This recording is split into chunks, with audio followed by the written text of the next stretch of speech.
Very good morning to all of you. आज काफ़ी दिनों बाद मुलाकात हुई आप सभी से। क्लासेस काफ़ी डिले हो गई हैं फेस्टिवल के चक्कर में। खैर कोई बात नहीं, आगे बढ़ते हैं। आज का हमारा टॉपिक है संविधान सभा की समितियाँ। संविधान सभा की आपकी समितियाँ।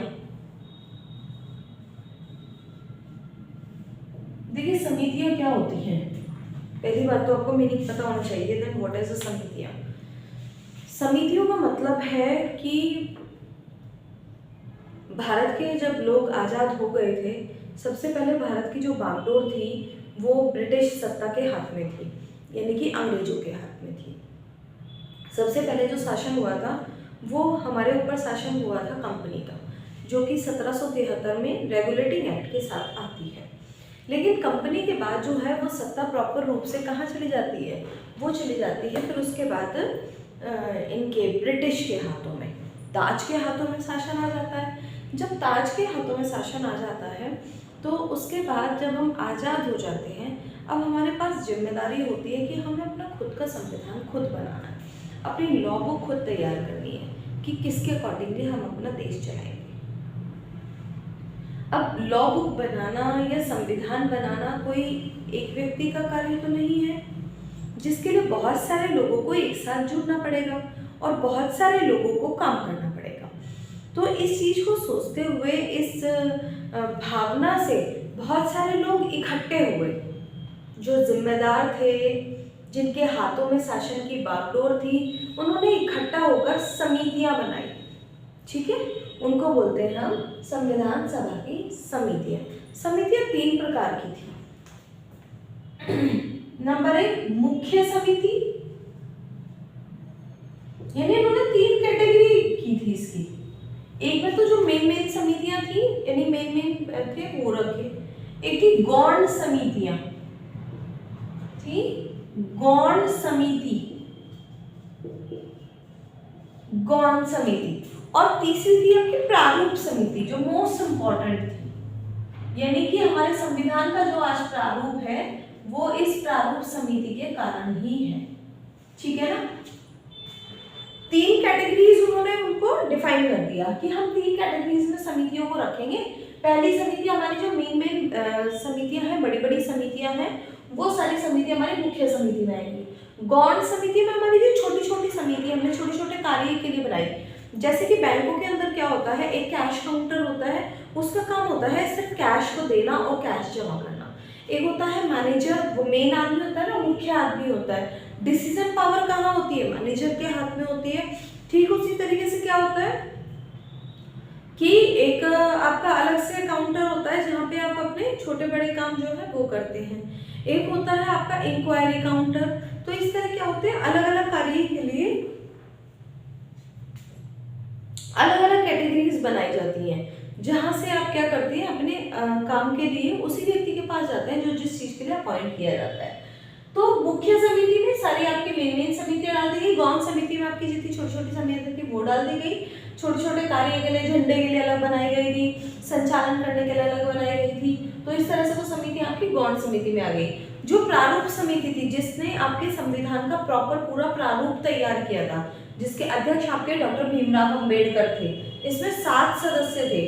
प्रारूप समिति के अंदर कोई छोटी छोटी समितियां नहीं थी, ये अपने आप में पूरी एक ही समिति थी। और इस समिति के जो अध्यक्ष थे वो डॉक्टर भीमराव अंबेडकर थे। कौन थे अध्यक्ष? डॉक्टर भीमराव अंबेडकर, BR अंबेडकर, ये थे आपके इसके अध्यक्ष। और बाकी सदस्य थे, बाकी 6 सदस्य थे इस समिति में। कौन कौन थे? KM मुंशी, KM मुंशी, ठीक है ना, KM मुंशी। नेक्स्ट सैयद मोहम्मद सादुल्ला, सैयद मोहम्मद सादुल्ला, सैयद मोहम्मद सादुल्ला, ठीक है। एक आयंगर। इस तरह से ये जब आप याद करते हैं ना तो इनके शॉर्ट, एक मुंशी थे, एक सादुल्ला थे, एक एन गोपाल स्वामी आयंगर, एन गोपाल स्वामी अयंगर से आप ऐसे याद कर लीजिएगा, एन गोपाल स्वामी अयंगर। अल्लादी कृष्ण स्वामी अय्यर, एक थे अल्लादी कृष्ण स्वामी अय्यर, ठीक है। एक थे, उसमें दो लोगों की डेथ हो गई थी, एक थे टीटी कृष्णाचारी जो डीपी खेतान के स्थान पर आए थे, और एक थे एन माधव राव जो वीएल मित्र के स्थान पर आए थे। TT Krishnamachari, TT Krishnamachari, TT Krishnamachari किसकी जगह पे आए थे? डीपी खेतान। अगर कहीं पूछ ले जाए कि डीपी खेतान की जगह पर प्रारूप समिति में कौन सदस्य आए थे? टीटी कृष्णाचारी। एन माधव राव, ठीक है ना। ये किसकी जगह आए थे आपके? बीएल मित्र की जगह। 1 2 3 4 5 6 और 7वें अध्यक्ष। प्रारूप समिति में 7 सदस्य थे, 1 अध्यक्ष थे, 6 अन्य सदस्य थे। एक अध्यक्ष कौन थे? भीमराव अंबेडकर थे। पूछा जाता है कि प्रारूप समिति के अध्यक्ष कौन थे? डॉक्टर भीमराव अंबेडकर। अच्छा, इनसे प्रश्न, इनके आपको नाम याद करने हैं। क्यों करने हैं याद? क्योंकि इनसे जो प्रश्न बनता है वो इस तरीके से बनता है कि 4 सदस्यों के नाम आपको दे दिए जाएंगे, पूछा जाएगा कि क्या ये प्रारूप समिति के सदस्य थे, ऐसा।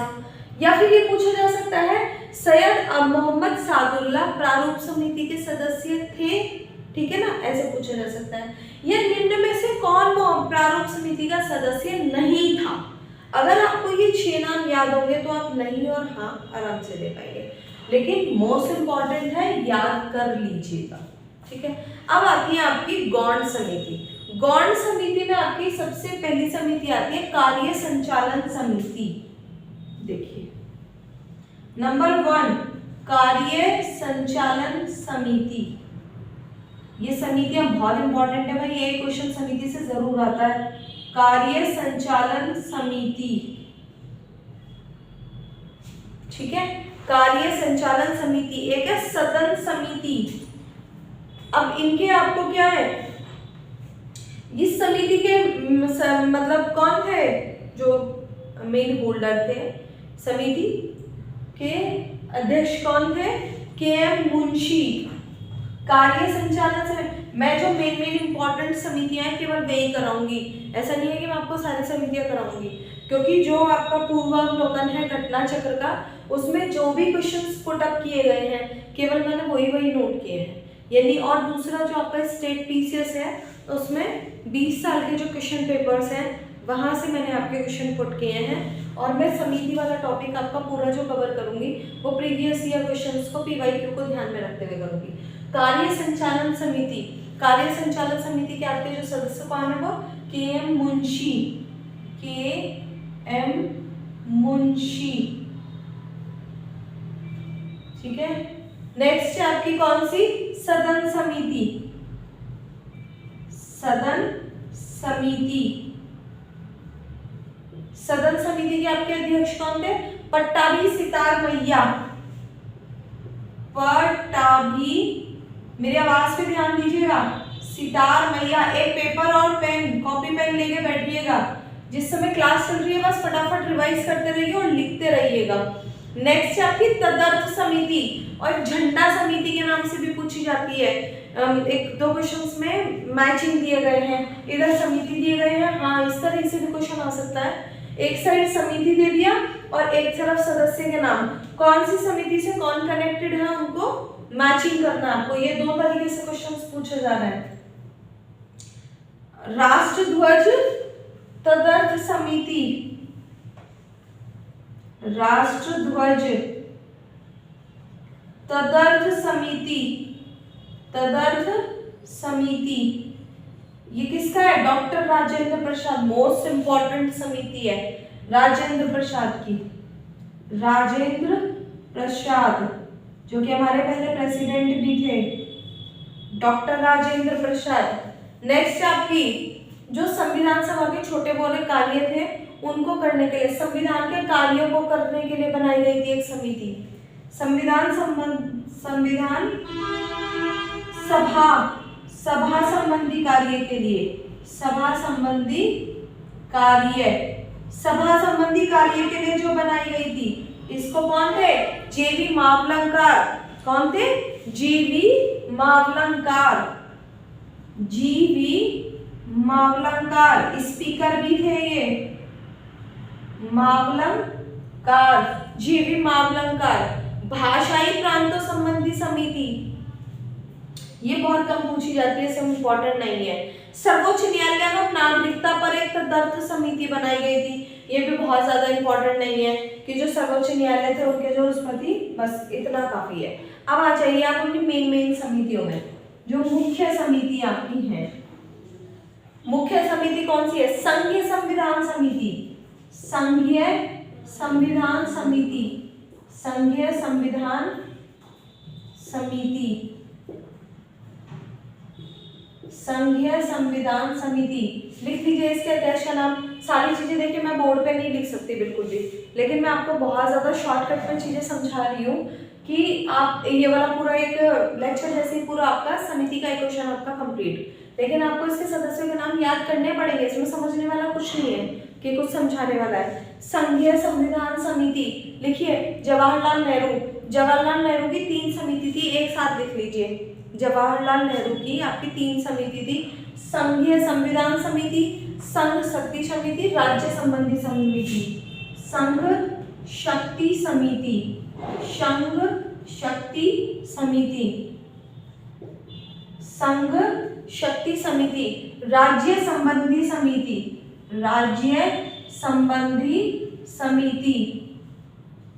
ये तीनों समिति आपकी जवाहरलाल नेहरू की है। ये तीनों समितियां आप सीधा जवाहरलाल नेहरू की तीनों समिति याद कर लेना, और कोई समिति नहीं है जवाहरलाल नेहरू की, केवल यही 3 समिति है। नेक्स्ट आ जाइए, एक समिति आती प्रांत, जैसे ये संघ संविधान समिति है, एक प्रांतीय संविधान समिति थी। प्रांतीय, संघ वाली जवाहरलाल नेहरू की थी, प्रांत वाली थी सरदार पटेल की, ऐसे याद कर लेना। प्रांतीय संविधान समिति, प्रांतीय संविधान समिति, प्रांतीय संविधान समिति, ठीक है। उसके बाद जो मौलिक अधिकार थे, अल्पसंख्यक थे एवं जनजातीय तथा बहिष्कृत क्षेत्र थे, उन सब क्षेत्रों के लिए एक सलाह देने के लिए समिति बनी गई थी। वो भी किसकी थी? वो भी सरदार पटेल की थी। लिख लीजिए, बहिष्कृत क्षेत्रों, बहिष्कृत क्षेत्रों के लिए जो बनी थी, सलाहकार जो बनी थी, वो थी सरदार पटेल की समिति। अब देखो, जवाहरलाल नेहरू की 3 समितियां थी, संघीय संविधान समिति, संघ शक्ति समिति और राज्य संबंधी समिति, याद होगी। उसके बाद प्रांतीय संविधान समिति और बहिष्कृत क्षेत्र जो थे अल्पसंख्यक वगैरह के, उनकी सलाहकार समिति कौन थी? वो भी सरदार पटेल की थी, दोनों समितियां। एक थी संचालन समिति और प्रक्रिया नियम समिति, ये दोनों राजेंद्र प्रसाद की थी, ठीक है ना। कौन सी? संचालन समिति, संचालन समिति और प्रक्रिया नियम समिति, प्रक्रिया नियम समिति, प्रक्रिया नियम समिति। ये थी डॉक्टर राजेंद्र प्रसाद की।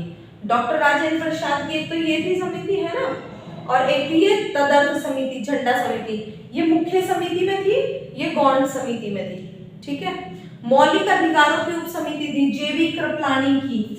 जो मौलिक अधिकार थे, वैसे भी इंपॉर्टेंट है मौलिक अधिकार, तो मौलिक अधिकारों की जो उप समिति थी, मौलिक अधिकारों की उप समिति, ये किसकी थी? जेवी कृपलानी।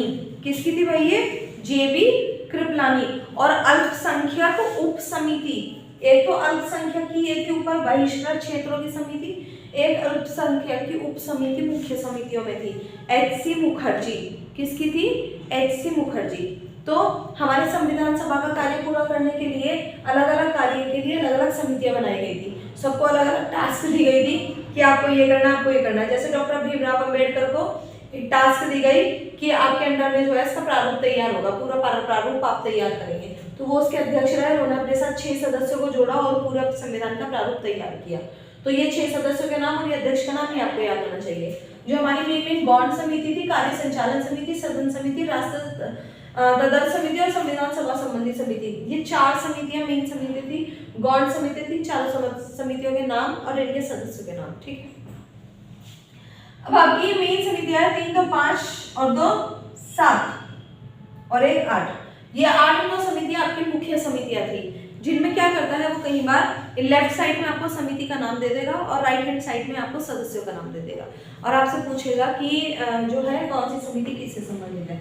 याद करने का सबसे आसान तरीका है, जो मुख्य समिति थी वो 4 लोगों के हाथ में थी, जवाहरलाल नेहरू, सरदार पटेल, डॉक्टर राजेंद्र प्रसाद और चौथा आदमी था जेबी